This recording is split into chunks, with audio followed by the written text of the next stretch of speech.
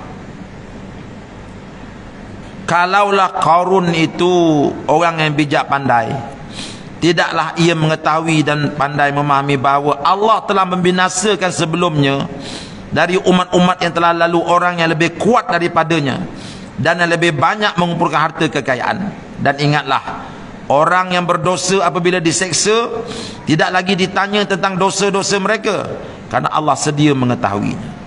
Murkanya Allah dengan jawapan Qarun, sebab dia tak ingat Allah, dia belakangkan Allah dengan kekayaan dia itu. Allah kata, wahai Qarun, kamu kena ingat, atas dunia ni ada orang lebih kaya daripada kamu, aku hancurkan mereka. Atas dunia ni ada orang lebih banyak harta daripada kamu, aku dah hancurkan mereka dah. Kalau orang yang lebih kaya daripada kamu pun aku boleh hancurkan dia, kamu lebih senang aku hancurkan, wahai Qarun. Dan wahai Qarun, kamu kena ingat, bila kamu masuk dalam api neraka aku nanti, aku takkan tanya lagi apa dosa engkau. Sebab apa? Sebab engkau tahu apa dosa engkau, engkau tahu sebab apa aku mengazab engkau. Ini jawapan keras daripada Allah Ta'ala terhadap orang yang menafikan, ya, peranan Allah di dalam memberi rezeki. Orang yang sombong, ya. Qarun, Allah Ta'ala beri peringatan pun dia tak ada rasa apa-apa, tuan. Sebab hidup dia telah tenggelam dengan kekayaan. Ini bahaya sangat, ya, bila kita sudah hidup dengan tenggelam dengan kekayaan. Tengok apa jadi, tuan-tuan. Qarun ni orang yang degil. Kaum dia jumpa dia, nasihatkan dia. Dengan nasihat tersebut dia jadi lebih jahat. Ya, dia jadi lebih jahat. Tengok apa dia buat. Cuba tengok ayat 79 surah Al-Qasas. Fa kharaja ala qaumihi fi zinatihi. Maka Qarun keluar kepada kaumnya dengan memakai perhiasannya. Dia pun keluar, tuan-tuan. Ya, kita tak tahu macam mana pakaian yang dia pakai itu. Sekadar mana, adakah dia letak semua gelang dia, adakah semua dia letak emas dia, kita tak tahu. Quran tak cerita secara detail. Kalau ada orang boleh cerita macam mana pakaian dia, itu sahlah, itu riwayat Israiliyat, ya. Itu daripada Israiliyat dah tu. Katanya dia pakai emas kat kepala dia, dekat dada dia.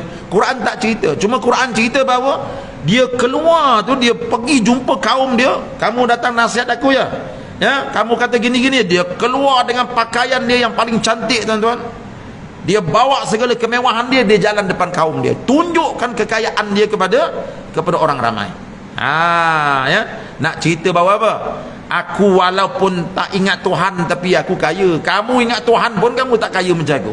Dia nak cabar. Ya. Qala alladhina yuriduna al-hayata ad-dunya ya laita lana mithla ma utiya Qarun innahu ladzu hadzin azim.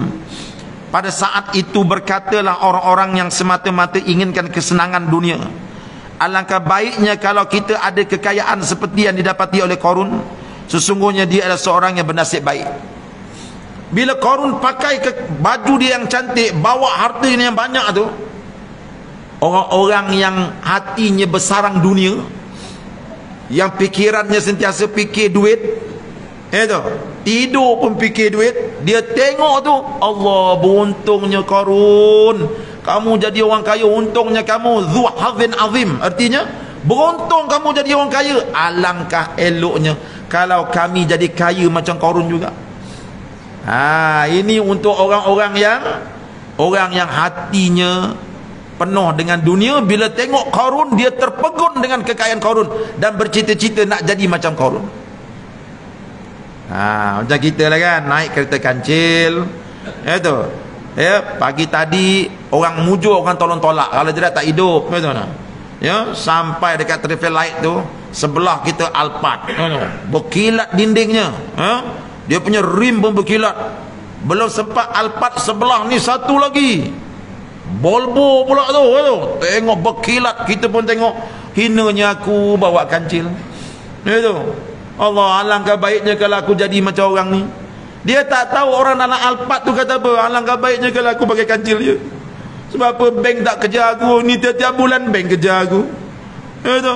Dia tak tahu orang dalam Alphard tu mengeluh tu. Tapi nak buat macam mana? Dia terpaksa pakai Alphard. Kalau tidak, orang tak percaya pada bisnes dia. Begitulah ahli dunia yang tengok Qarun bawa kekayaan. Alangkah baiknya kalau kita jadi macam Qarun kan.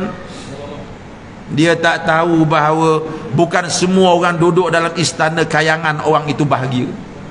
Berapa ramai yang duduk dalam istana kayangan rasakan bahawa dalam istana ni api neraka, kami nak lari keluar. Nampak? Ya. Jadi ahli dunia dia terpegun dengan kekayaan. Mari kita tengok pula masa Qarun berjalan tu, yang nampak Qarun pakai lawa tu bukan saja ahli dunia, ahli akhirat pun nampak. Apa kata ahli akhirat? Jom kita tengok. Wa qala alladhina utul ilma wailakum thawabullahi khairul liman amana wa amila saliha wa la yulaqaha illa sabirun. Dan berkata pula orang-orang yang diberi ilmu di antara mereka, janganlah kamu berkata demikian. Pahala dari Allah lebih baik bagi orang yang beriman dan beramal soleh, dan tidak akan dapat menerima pahala yang demikian itu melainkan orang-orang yang sabar. Orang-orang yang beriman kata, Haji, jangan cakap gitu Ji. Fir'aun, Qarun tu dia jadi kaya, dia bukan orang yang bernasib baik. Haji lagi bernasib baik. Sebab apa? Haji walaupun miskin, zuhur ada kat masjid. Haji walaupun duit tak banyak, maghrib ada kat masjid, dengar kuliah sampai habis. Itu. Qarun walaupun dia kaya, di mana dia datang kuliah? Itu. Dia tak ada, dia hidup dunia.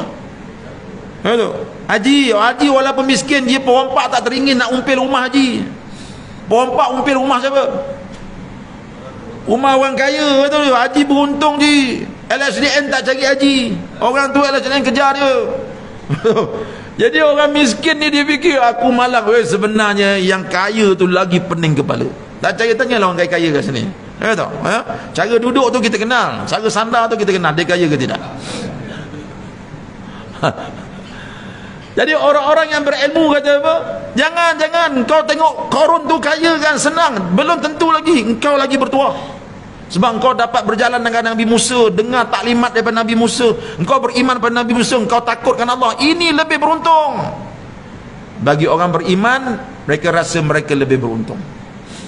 Jadi antara dua ni tuan-tuan, kita buatlah pilihan. Agaknya tuan-tuan nak yang mana? Ada ya? Kaya ke? Alhamdulillah, kalau kita mampu jadi kaya beriman, silakan. Ya. Tapi takut-takut bila jadi kaya kita terlupa bab iman tersebut. Ya. Ya. InsyaAllah orang miskin tapi takut juga miskin yang tak ada iman lagi takut tu. Jadi kita ambil iktibar daripada kisah ini, ya, bagaimana orang-orang beriman dia bagi komen, dah tak semestinya Qarun itu bahagia, tetapi kamulah dzu hadzin azim. Kamulah lebih bahagia sebab kamu bersama dengan Nabi Musa. Kamu beriman kepada Allah Subhanahu wa taala. Jadi Qarun pun berjalan. Qarun ni tuan-tuan, bila dia buat macam tu, dia menarik kemurkaan Allah. Sebab apa Allah murka? Sebab bila dia tayang kekayaan dia, ahli-ahli dunia menjadi sesat. Walaupun dia tak ajak, tapi bila dia berjalan tu, ahli dunia tengok, Allah, aku nak jadi macam dia. Itu, nak jadi macam dia lah. Kan? Peniaga yang jujur, aku nak jadi macam Qarun lah. Kalau aku jujur meniaga, bila nak untung, nak menipu jugalah. Itu. Sebab dia tengok ni kaya ni, aku meniaga 8 balik, jujur berapa kali terbalik lah. Itu, aku nak jadi macam Qarun. Perbuatan Qarun telah menyesatkan ramai orang. Ramai orang yang duduk tepi jalan jadi sesat. Jaga tuan-tuan, ini powernya kesan harta tersebut. Ya. Sebab itu ramai ustaz-ustaz kita, tok guru kita pesan, jangan pandang kekayaan-kekayaan manusia ni. Kan Nabi SAW satu ketika tuan-tuan, dia tengah mengajar. ngajar, tiba-tiba lalu kafilah dagangan. Atas kafilah dagangan tu ada macam-macam benda-benda perniagaan yang hebat-hebat lah. Para sahabat dan Nabi pandang. Allah tegur Nabi. Itu, wala tamuddanna ainaika ila ma mata'na bihim, wahai Muhammad sallallahu alaihi wasallam, jangan kau pandang, jangan kau panjangkan tengkuk engkau melihat kekayaan yang kami berikan kepada mereka, karena mereka itu sedang diuji. Jangan pandang. Kita bawa kancil tu, tengoklah steering kancil tu, jangan tengok Alphard sebelah tu. Kalau kita tengok sebelah, Nabi pernah ditegur di Allah, jangan haji, jangan. Besok kita hilang syukur dapat kancil. Itu. Sebab awak bawa kancil, tapi ada orang bawa basikal. Yang bawa basikal tu jangan tengok Alphard, tengok orang tak ada kaki. Yang tak ada kaki tu pula tengok orang naik wheelchair. Itu. Yang naik wheelchair pula tengok, aku beruntung juga ada orang langsung terbaring, stroke, betul tak? Yang stroke tu pun, aku bertuah juga sebab masih hidup. Itu, paling tidak isteri mandi kan. Bukan senang tuan-tuan, dah tua isteri nak mandi kan. Itu, ada tuan-tuan sini isteri mandi kan, mana dia nak, tapi bila kena stroke tengok isteri mandi kan. Beruntung aku kena stroke dia tu. Ini orang-orang yang tidak beriman di zaman Qarun ini, mereka pandang Qarun yang lebih tinggi, akhir sekali merosakkan mereka. Perbuatan Qarun mendapat balasan daripada Allah. Tengok apa Allah Ta'ala balas. Tengok ni, Allah kata, fa khasafna bihi wa bidarihil arda fama kana lahu min fi'atin yansurunahu min dunillah wa ma kana minal muntasirin. Lalu kami timbuskan dia bersama-sama dengan rumahnya di dalam tanah, maka tidaklah ia mendapat sebarang golongan yang boleh menolongnya dari azab Allah, dan ia pula tidak dapat menolong dirinya sendiri. Ya, dalam satu hadis yang lain tuan-tuan, hadis sahih, Nabi bercerita tentang seorang laki-laki yang ditimbus di bumi sampai hari kiamat. Dia punya badan itu akan bergerak ke bawah ke kerak bumi sampai hari kiamat, tak sampai-sampai ke kerak bumi. Ada pendapat yang mengatakan dia itu adalah Qarun, tapi ada pendapat kata itu bukan Qarun, itu satu laki-laki yang jahat di zaman pemerintahan Parsi. Macam-macam pendapat lah, ya. Jadi Qarun ini tuan-tuan, bila dia berlagak gitu, tunjuk kekayaan dia, Allah buka bumi terus masuk ke dalam, dan orang pun tengok rumah dia, istana dia pun masuk ke dalam, habis semua ditelan di bumi. Ya, bila kena telan bumi tu, Allah kata, Qarun, sekarang ni panggillah kawan-kawan kau tolong kau. Seorang pun tak tolong. Sekarang ni tak ada orang boleh tolong kau, Qarun. Kau panggillah harta kau untuk tolong kau, harta kau pun tak boleh tolong kau juga. Qarun melihat dengan mata dia, istana dia masuk ke dalam tanah, dengan dia sekali ditelan oleh bumi. Ya, para ulama berbincang, peristiwa Qarun ditelan bumi ni berlaku sebelum Nabi Musa keluar daripada Mesir ataupun selepas. Ada dua pandangan. Kata pandangan yang lemah, dia kata benda ni berlaku ketika Nabi Musa berada di Bukit Sinai, iaitu ketika Nabi Musa dapat lari daripada Fir'aun. Bermakna ketika lari itu Qarun ada. Jadi pandangan ini tak betul. Ya, pandangan yang lebih tepat, peristiwa Qarun ditelan oleh bumi ini berlaku sebelum Nabi Musa lari meninggalkan Mesir. Sebab itu Fir'aun, bila Qarun telah ditelan oleh bumi, Fir'aun sudah hilang seorang orang kuat dia. Sebab itu dia menjadi lebih garang bila Nabi Musa menyerang dia, dan dia ambil keputusan untuk membunuh Nabi Musa dan Bani Israel. Sebab apa? Sebab dia sudah kehilangan orang yang paling banyak sponsor dia buat kejahatan. Orang bila hilang sponsor ni tuan, kelang kabut. Jangan main-main. Fir'aun kelang kabut. Ya tu. Dulu Qarun jadi sponsor dia, banyak duit, dia lega. Bila sponsor dah habis tuan-tuan, Fir'aun menjadi lebih jahat. Lebih jahat. Apa saja yang boleh menyelamatkan dia, dia akan buat. Antaranya apa? Bunuh Fir'aun, bunuh Musa dan juga Bani Israel. Itu yang Fir'aun kumpulkan tentera dia, cari Nabi Musa dan Bani Israel, hapuskan semua. Selepas Qarun ditelan oleh bumi. Ya. Baik. Tuan-tuan, apa jadi kepada orang-orang yang kata Qarun tu orang beruntung? Cuba tengok, ya.